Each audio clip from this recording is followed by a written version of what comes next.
Thanks అన్న, మా కోసం తీసిచ్చారు బాక్స్లో. సరే అన్న, వెళ్ళొస్తానా? సో ఎవరైనా కావాలంటే ఇక్కడికి వచ్చి తీసుకోండి. అన్న వాళ్ళు ఇస్తున్నారు చాలా తక్కువ రేట్లో. కానీ అది గవర్నమెంట్ హాస్పిటల్ ఉంది కదా, మీకు కనపడకపోవచ్చు బహుశా. అక్కడ నుంచి దాని ఎదురుగానే ఒక సారీ ఈద్గా ఉంది కదా, ఒక సెకండ్, ఈద్గా ఉంది కదా, ఈద్గాకి పక్కనే సంజు షేక్స్ అంట.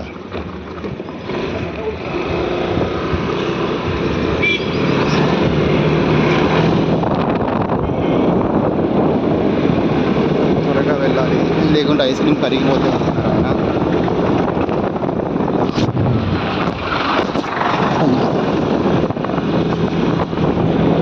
ఇది మార్కాపూర్ గుల్లగమ్మ. ఇది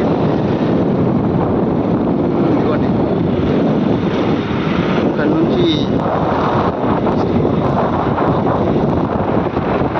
చిన్నప్పుడు చాలాసార్లు పెట్టాము మేము, ఆ ఫ్రెండ్స్ అందరూ. ఇక్కడ దూరంగా టవర్ కనిపిస్తుంది కదా, అక్కడే మా ఇల్లు. రేడియో టవర్ కనిపిస్తుంది కదా, ఈ లైటింగ్ వల్ల మీకు కనపడకపోవచ్చు.